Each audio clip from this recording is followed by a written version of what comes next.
నమస్తే, welcome to V3 news లక్ష్యం సమాజహితం. ఈరోజు మనతో పాటు ఉన్నారు PACS ఉప్పునూతల ప్రెసిడెంట్ సత్తు భూపాలరావు గారు. వారి గురించి వారి మాటల్లోనే విందాం. నమస్తే సార్. నమస్తే అమ్మా. సార్, మీ చదువు గురించి, మీ ఊరి గురించి ఒకసారి మాతో చెప్తారా? ముందుగా నా పేరు సత్తు భూపాలరావు. నేను at present Uppunuthala primary agriculture cooperative society ప్రెసిడెంట్గా పనిచేస్తున్నాను. నేను నా స్వగ్రామం వచ్చేసి మర్రిపల్లి. ఇక్కడికి మండల హెడ్ క్వార్టర్కి ఒక 3 కిలోమీటర్లు ఉంటుంది. నేను పోస్ట్ గ్రాడ్యుయేషన్ వరకు చదువుకున్నా. పోస్ట్ గ్రాడ్యుయేషన్ చదువుకున్న తర్వాత ప్రైవేట్లో ఉద్యోగం చేసేవాడిని. ఒక ఇంజనీరింగ్ కాలేజ్లో జాబ్ చేసేవాడిని 2009 ఆగస్టు వరకు. దాని తదుపరి విలేజ్కి రావడం, విలేజ్లో ప్రజల కొరకు అని చెప్పని అప్పట్లో ఆ టైంలో ఉమ్మడి ఆంధ్రప్రదేశ్లో మా గ్రామానికి పూర్తిగా ఎలాంటి సౌకర్యాలు లేని సమయంలో, అంటే కనీసం తాగే నీటి వసతి కూడా లేని సమయంలో ఊరికి రావడం జరిగింది. వచ్చిన తర్వాత ఊర్లో ఉన్న ప్రజల దృష్టి తర్వాత అప్పట్లో మాకు రోడ్ సౌకర్యం కూడా లేకుండే. అప్పుడు ఊర్లో ఉన్న విద్యార్థినిల వాళ్ళ అంటే వాళ్ళు స్కూల్కి వెళ్ళి రావడం, వాళ్ళ కష్టాలు చూసేసి నేనే కొంత, ఎందుకంటే నేను కూడా విలేజ్ బ్యాక్గ్రౌండ్కి వెళ్ళి చదువుకున్నవాడిని కాబట్టి ఆ కష్టాలని చూసి కరెక్ట్గా ఈ సమ్మర్ సీజన్లో వాళ్ళు స్కూల్కి వెళ్ళి వచ్చే టైంలో వాళ్ళ ఇబ్బందులు చూసి నేను స్వతంగా వాళ్ళకి ఒక ట్రాన్స్పోర్ట్ ఏర్పాటు చేయడం, తర్వాత విలేజ్లో పూర్తిగా డ్రింకింగ్ వాటర్కు చాలా ఇబ్బందికరమైన పరిస్థితులు, అంటే పక్కన వ్యవసాయ పొలాలకు వెళ్ళి కూడా తీసుకురావడానికి కూడా వాటర్ లేని సమయంలో అప్పటికి నాకు మా మిత్రులు కొంతమంది ప్రెస్ రిపోర్టర్స్ ఉండ్రి పక్కన ఉప్పునూతల మండల హెడ్ క్వార్టర్లో, వాళ్ళు ఫోన్ చేసి మీ గ్రామంలో పరిస్థితులు బాగాలేని చెప్పడంతో గ్రామానికి రావడం, ఆ టైంలో ప్రజాసేవ చేయడం. అప్పుడు ఆ టైంలో కూడా హాస్పిటల్ విషయంలో ఎక్కువగా నేను స్పందించడం, ముఖ్యంగా మా గ్రామ ప్రజల్లో వాళ్ళకి ఎలాంటి ఇబ్బందులైనా ఇమీడియట్లీ గాంధీకి తీసుకెళ్లడం, తర్వాత నీమ్స్కి తీసుకెళ్లడం, ఉస్మానికి తీసుకెళ్లడం, వాళ్ళకి తీసుకెళ్లే ప్రజాసేవ చేయడంలో నిమగ్నం అయిపోయినాం. అయిన తర్వాత ఆ ప్రజాసేవలో ఎప్పుడైతే నిమగ్నమో మా గ్రామ ప్రజలు కూడా నా మీద వాళ్ళకు ఒక భరోసా వచ్చింది. అరే, మాకు మా అన్న లేకుంటే మా కొడుకు, మా తమ్ముడు మాతో పాటు ఉంటే మేము మా గ్రామానికి అభివృద్ధి జరుగుతుందనే ఉద్దేశంతో ఇక్కడే, అప్పటికి మాది ఒక పాత ఇల్లు ఉండే పక్కన, మా అమ్మ నాన్నగారు కూడా ఉన్నారు అప్పుడు. సో ఇక్కడ మళ్ళీ కొత్త ఇల్లు కట్టుకొని ఇక్కడే ఉండడం జరిగింది. అంతలోనే 2013 వరకు ప్రజాసేవలో నిమగ్నం. 2013లో వెంబడే సర్పంచ్ ఎలక్షన్స్ రావడం జరిగింది. సర్పంచ్ ఎలక్షన్స్ వచ్చినప్పుడు జర్నల్ వస్తుందన్న ఉద్దేశంతో మా పబ్లిక్ అంతా వెయిట్ చేసిండ్రు. జర్నల్ లేడీ వచ్చింది. అప్పుడు మా భార్య వచ్చేసి సత్తు రాధికారావు అని చెప్పని, ఆమె సాఫ్ట్వేర్ ఎంప్లాయీ. పబ్లిక్ అంతా నువ్వైనా సరే, మీ మేడం అయినా సరే ఉద్దేశంతో ఆమెను లాంగ్లో పెట్టేసి తీసుకొచ్చి ఇక్కడ సర్పంచ్గా నిలబెడితే ఉమ్మడి ఆంధ్రప్రదేశ్లో 4వ స్థానం, అప్పుడు ఉమ్మడి మహబూబ్నగర్ జిల్లాలో మొదటి స్థానం, అంటే 100% ఓట్లతో సర్పంచ్ మా భార్యను మా ప్రజలు గెలిపించడం జరిగింది. వెంబడే తదుపరి ఒక సంవత్సరం లోపల మళ్ళీ ఎంపీటీ సెలక్షన్స్ రావడం జరిగింది.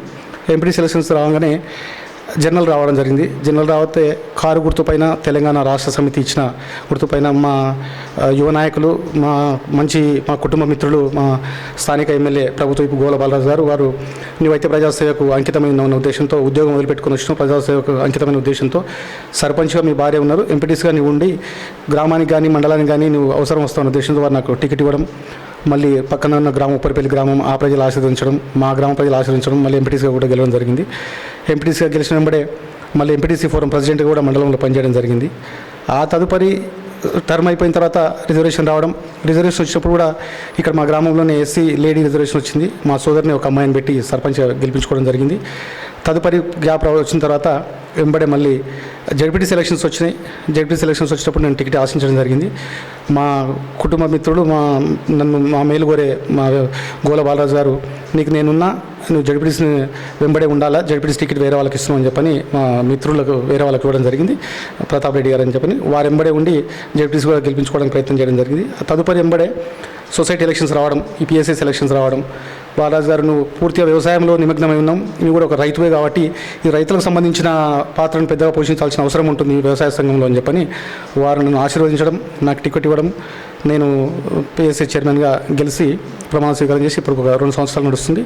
ఇప్పుడు అదే దాని మీదనే రైతుల శ్రేష్ఠ దృష్టిలో పెట్టుకొని వ్యవసాయ సంఘం ద్వారా రైతులకు రుణాలు ఇవ్వడంలో కానీ, లేటెస్ట్గా రీసెంట్గా నాబార్డు ద్వారా మా ఎమ్మెల్యే గారి సహకారంతో, మా జిల్లా చైర్మన్ నిజాం పాషా గారు, అదేవిధంగా మా వ్యవసాయ శాఖ మంత్రి నిరంజన్ రెడ్డి గారి సహకారంతో మండలానికి ఒక 2 కోట్ల నిధులతో 3 గోడౌన్స్ తీసుకురావడం జరిగింది. అవి కూడా పనులు స్టార్ట్ చేయడం జరిగింది.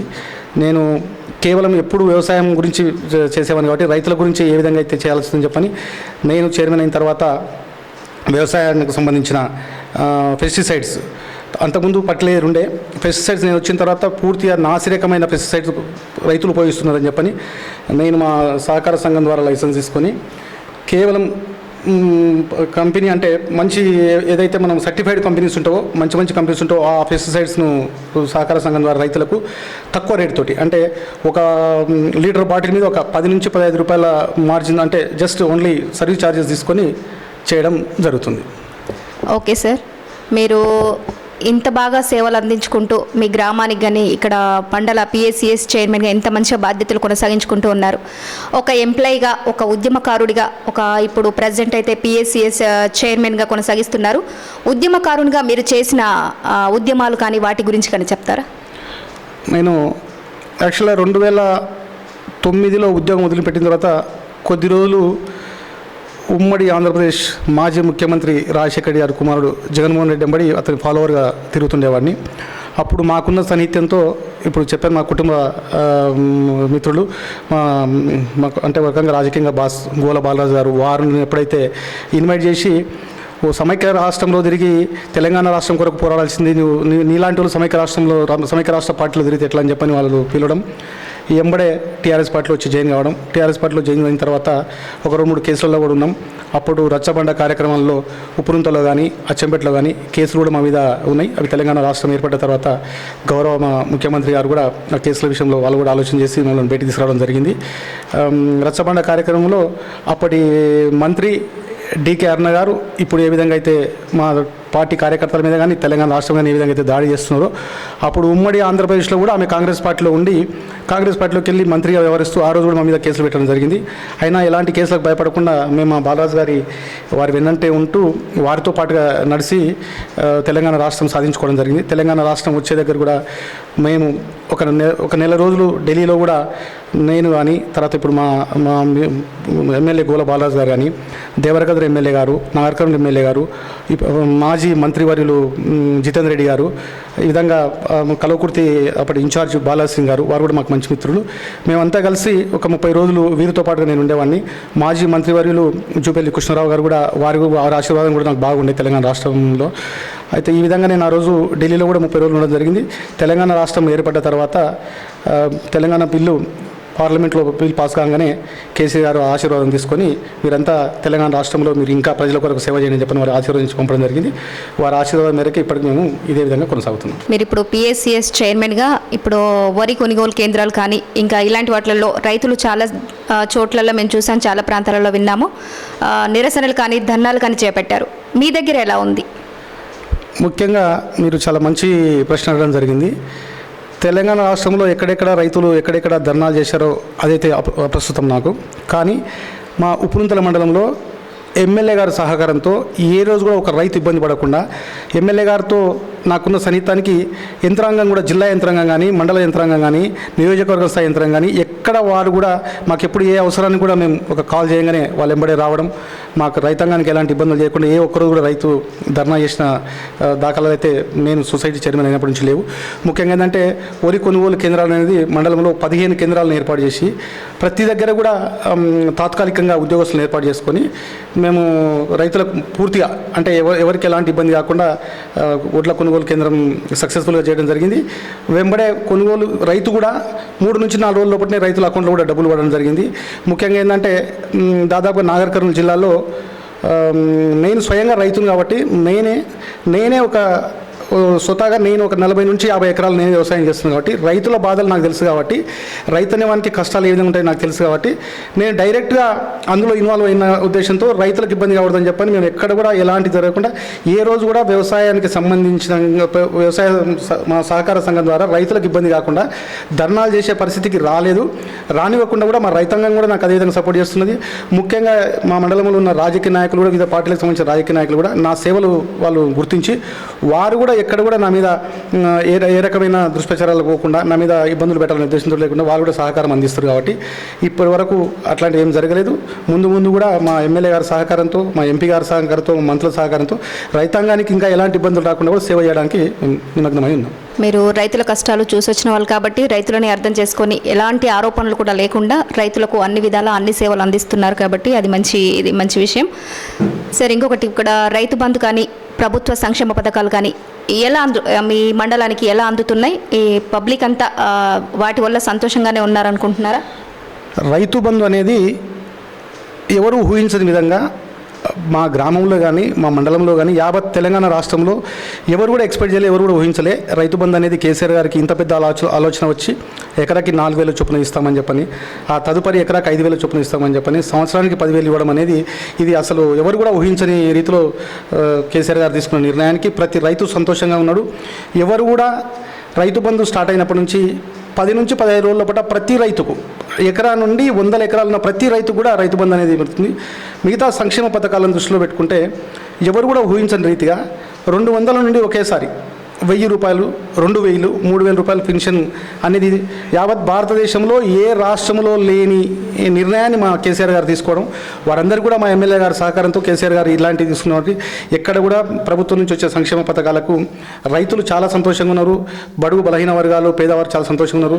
ముఖ్యంగా ఇంకోటి ఏం చెప్పాలంటే అగ్రవర్ణంలో కూడా పేదవాళ్ళు చాలామంది ఉన్నారు. వాళ్ళందరూ కూడా ఏంటంటే కేసీఆర్ గారిని దృష్టిలో పెట్టుకొని చాలా సంతోషకరంగా ఉన్నారు. కాబట్టి సంక్షేమ పథకాల ద్వారా ఇప్పుడు ప్రజెంట్ నడుస్తుంది కేసీఆర్ గారు ప్రవేశపెట్టిన దళిత బంధు గురించి. ఇక్కడ దళిత బంధు ఎంతవరకు ప్రజల వద్దకు తీసుకెళ్లగలిగారు? దళిత బంధు కార్యక్రమం అనేది ఎవరు ఊహించని విధంగా మా మండలానికి అంటే ముందుగా మా దళిత బంధు కార్యక్రమాన్ని ఒక 4 మండలాలు తీసుకొని ఆ తదుపరి మొత్తం యావత్ తెలంగాణ రాష్ట్రానికి విస్తరింపజేసి ఈరోజు దళిత బంధు కార్యక్రమాన్ని చేపట్టిన ముఖ్యమంత్రి గారికి మా మండల ప్రజానికంలో మా మండల దళిత సోదరులందరి ద్వారా వారికి ప్రత్యేకంగా ధన్యవాదాలు తెలియజేస్తున్నాం. ముఖ్యంగా మా ఎమ్మెల్యే గారు కూడా దళిత జాతికి చెందిన వ్యక్తి. అదేవిధంగా మా నియోజకవర్గంలోనే చారగొండ మండలంలో మా ఎమ్మెల్యే గారికి సంబంధించిన చారగొండ మండలంలోనే ఆల్రెడీ ముందుగా దళిత జాతిని దృష్టిలో పెట్టుకొని ముఖ్యమంత్రి కేసీఆర్ గారు దళిత బంధు ప్రకటన జరిగింది. ముఖ్యంగా ఏంటంటే ఈ దళిత బంధు విషయంలో ప్రతిపక్షాలు కావాలని ఒక అలజడి లేవజేయడం, ఏంటంటే దళిత బంధు ఒకటే ఇస్తే సరిపోతుందా, ఇంకా ఎంతమంది ఉన్నారని చెప్పని. వాస్తవం చెప్పాలంటే ముఖ్యమంత్రి గారికి కానీ మంత్రివర్గానికి కానీ ఒక గొప్ప ఆలోచన ఏమంటే ఈరోజు తెలంగాణ రాష్ట్రంలో కేవలం దళితులు మాత్రమే భూమి లేని ఎక్కువ ఉన్నారంటే దళిత జాతి భూమి లేని వాళ్ళు ఉన్నారు. మిగతా జాతులలో కూడా భూమి లేని వాళ్ళు ఉండొచ్చు కానీ చాలా తక్కువ శాతం. కాబట్టి ఈ రైతు బంధు ద్వారా ప్రతి రైతుకు, ప్రతి వ్యక్తికి ప్రతి సంవత్సరానికి 10,000 చొప్పున ప్రతి రైతుకు వస్తున్నాయి ఎకరాకి. ఆ విధంగా ఒక్కొక్క రైతుకు ఒక సంవత్సరానికి 2 లక్షలు, 3 లక్షలు, 4 లక్షలు వస్తున్నాయి. ఇప్పటికి 7 విడతలు దాటిపోయింది, 8 విడతలకు వచ్చింది. ఒక్కొక్క రైతు ఇప్పటికీ దాదాపుగా అంటే మామూలు మధ్యతరగతి రైతు కూడా 10 నుంచి 20 లక్షల వరకు తీసుకున్న రైతులు ఉన్నారు. అలాంటప్పుడు ఈ దళిత బంధు భూమి లేని దళితులకు ఇవ్వడం అనేది చాలా అసలు కేసీఆర్ గారు నిజంగా కూడా వారికి 100 సంవత్సరాలు కానీ మరి తిరిగి మళ్ళీ వారి గత్యంతరం కూడా మళ్ళీ ముఖ్యమంత్రి అవుతూ తెలంగాణ రాష్ట్రానికి సేవ చేసే భగవంతుడు ఆశీర్వదిస్తాడు. ఎందుకంటే దళిత జాతిని దృష్టిలో పెట్టుకొని ఈ విధంగా చేయడం అనేది అసలు ఎవరు కూడా ఊహించింది. ముఖ్యమంత్రి గారు ఎప్పుడు ఏ నిర్ణయం తీసుకుంటాడో ఆ నిర్ణయం ఎవరు కూడా ఊహించలేరండి. మా ముఖ్యమంత్రి గారిని తట్టుకోవడానికి, ముఖ్యమంత్రి తీసుకోవడానికి భారతదేశంలోనే ఏ ముఖ్యమంత్రి నుంచి కాదు, ప్రధానమంత్రి నుంచి కూడా కాదు. ఎందుకంటే ఈ రోజు తెలంగాణ రాష్ట్రంలో మా ఎమ్మెల్యేలు, మా మంత్రులు, మా ముఖ్యమంత్రి తీసుకున్న పనితీరును పక్క రాష్ట్రాలలో ఉన్న వాళ్ళు తీసుకోవడానికి అని చెప్పి వాళ్ళు ఆ రాష్ట్రాల్లో, పక్క రాష్ట్రాల్లో ఉన్న వాళ్ళు కూడా తెలంగాణ రాష్ట్రంలో ఏ విధంగా అభివృద్ధి జరుగుతుంది, తెలంగాణ రాష్ట్రంలో ప్రజలు ఏ విధంగా సంతోషంగా ఉన్నారని చెప్పని వారు తెలంగాణ రాష్ట్రాన్ని కొరకు ఎదురు చూస్తున్న రోజుల్లో. కాబట్టి మరొకసారి మా మండల దళిత జాతి తరఫున ముఖ్యమంత్రి గారికి పాదాభివందనాలు చేస్తూ, ముఖ్యంగా ఇంకా దళితుల తరఫున, తర్వాత పేదరికం తరఫున ఇంకా పేదరికాన్ని కూడా మా ముఖ్యమంత్రి గారు సహాయం చేస్తారని చెప్పని ముఖ్యమంత్రి గారు ఎప్పుడు తెలంగాణ రాష్ట్రం కొరకే వారు పాటుపడుతున్నారు. కాబట్టి వారితో పాటు మేము ఉంటున్నాం. మరొకసారి మా ఎమ్మెల్యే గారి ద్వారా నేను ఈరోజు ఈ స్థాయిలో ఉన్నందుకు మరొకసారి ఎమ్మెల్యే గారికి కూడా ఈ V3 ద్వారా మండల రైతాంగం తరఫున, మండలం తరఫున మరొకసారి వారికి ప్రత్యేకంగా ధన్యవాదాలు తెలియజేస్తున్నా. అదేవిధంగా మా మంత్రివర్యులు నిరంజన్ రెడ్డి గారు, అదేవిధంగా మా మంత్రివర్యులు తెలంగాణ ఉద్యమంలో ముందుండి నడిపించిన మా శ్రీనివాస్ గౌడ్ గారు, మాజీ మంత్రివర్యులు జూబెల్లి కృష్ణారావు గారు, అదేవిధంగా ప్రస్తుత ఎంపీ మాజీ మంత్రివర్యులు రాములు గారు, వీరందరి సహకారంతో నేను ఇంకా ప్రజలకు సేవ చేయడానికి నాకు ముందు కూడా వీళ్ళు అవకాశాలు కలిగిస్తారని చెప్పని మీ ద్వారా ప్రజానికాన్ని కూడా నేను నా సంతోషాన్ని వెలిబుచ్చుతానండి. ఓకే సార్, ఇప్పుడున్న తెలంగాణ రాష్ట్ర ప్రభుత్వం ప్రజలకి చాలా సేవలు అందించిందని మీరు చెప్తున్నారు. ఇప్పుడు రాబోయే ఎలక్షన్లలో మీ అచ్చంపేట నియోజకవర్గంలో టీఆర్ఎస్ పార్టీకి ఏ విధంగా స్పందన ఉంటుందని మీరు అనుకుంటున్నారు? రాబోయే ఎలక్షన్లో అది 23 కావచ్చు, 24 కావచ్చు, లేదా 26 కావచ్చు, 29 కావచ్చు, తెలంగాణ రాష్ట్రంలో మా ఎమ్మెల్యే ప్రభుత్వ వైపు గోలబాల గారు వారు గొంతులో జోమున్నంత వరకు వారు అచ్చంపేటకు ఎమ్మెల్యేగా కొనసాగుతూనే ఉంటారు. ఎందుకంటే ఈరోజు యువకుడు ఉత్సాహవంతుడు. మీరు చూసిండొచ్చు, మీరు రాగానే నాకు ఎమ్మెల్యే గారు పిఏ దగ్గర నుంచి ఫోన్ వస్తుంటే నాకు వణుకుడు తీసుకున్నది. ఎందుకంటే మా ఎమ్మెల్యే గారు పనితీరు ఏ విధంగా ఉందంటే, అతను నిద్రపోడు, అతని కింద ఉన్న మమ్మల్ని ఎవరు కూడా అనుచరులు అనుకోండి, కింద ఉన్న లీడర్ ఎవరు కూడా నిద్రపోయాడు. 24 గంటలు అతని ప్రజాస్వామ్య దృష్టి ఎవరు కూడా ఊహించని విధంగా అతనికి చిన్న పిల్లలు ఉన్నప్పటికీ వారు కూడా వారి మామకు, వారి మిసెస్ వాళ్ళ మదర్కి, వాళ్ళ ఫాదర్కి అప్పచెప్పేసి వాళ్ళు పూర్తిగా వాళ్ళు భార్యాభర్తలు. ఇంతవరకు కూడా నాకు తెలిసి తెలంగాణ రాష్ట్రంలో ఏ ఎమ్మెల్యే కూడా భార్యాభర్తలు నియోజకవర్గ కేంద్రంలో ఉండి ప్రజలకు సేవ చేసే భాగ్యం అయితే ఎవరికి రాలేదు. మా ఎమ్మెల్యే గారు సతీమణి కూడా వారు కూడా ప్రతి నియోజకవర్గంలో ప్రతి గ్రామాన్ని తిరుగుతూ వారు సేవలు అందిస్తున్నారు. ఇలాంటి ఎమ్మెల్యేలను వద్దనుకునే అవసరం అనేది ఏ వ్యక్తి కూడా రాదు. కేవలం ప్రతిపక్షాలు వాళ్ళ ఉనికిని కాపాడడానికి అప్పుడప్పుడు కొన్ని అబండాలు వేస్తుంటారు తప్ప మా ఎమ్మెల్యే గారు ప్రజాసేవలో నిమగ్నం ఉన్నారు. అది 23, 26, 29 ఇప్పుడు కాదు, అతని గొంతులో జీవం ఉన్నంత వరకు కూడా అతను అచ్చంపేట కాన్స్టిట్యున్సీకి ఎమ్మెల్యే అవుతూనే ఉంటాడు. ముందు కూడా వారు ఇంకా ఉన్నత శిఖరాలకు ఎదిగి మాకు ఇంకా మా అచ్చంపేట నియోజకవర్గాన్ని కానీ రాష్ట్రాన్ని కూడా వాళ్ళు సేవ చేసే భాగ్యం కేసీఆర్ గారు కలిగిస్తారని చెప్పని మాకు ఒక విశ్వాసం ఉంది. ఎమ్మెల్యే గారితో పాటుగా మళ్ళీ మా ఎమ్మెల్యే గారిని కనీసం ఎంత లేకుండా మినిమం ఒక 50 నుండి 60 వేల మేడితో గెలిపించుకోవడానికి మా ప్రజలు సంసిద్ధంగా ఉన్నారు. తర్వాత ఎంపీ ఎలక్షన్స్ వస్తే ఎంపీ ఎలక్షన్స్ ఈసారి ఒక 5 లక్షల మేడితో కూడా ఎంపీని గెలిపించుకోవడానికి మేము సిద్ధంగా ఉన్నాం. ప్రజలందరూ కూడా అదే దృష్టితో ఉన్నారు, మేము కూడా అదే దృష్టితో ఉన్నాం. చాలా మంచి విషయాలు చెప్పారు. మీతో మేము ఇంటర్వ్యూ తీసుకున్నందుకు మాకు కూడా చాలా సంతోషంగా ఉంది. మీ విలువైన సమయాన్ని మా కోసం ఇంతసేపు కేటాయించినందుకు ధన్యవాదాలు సార్.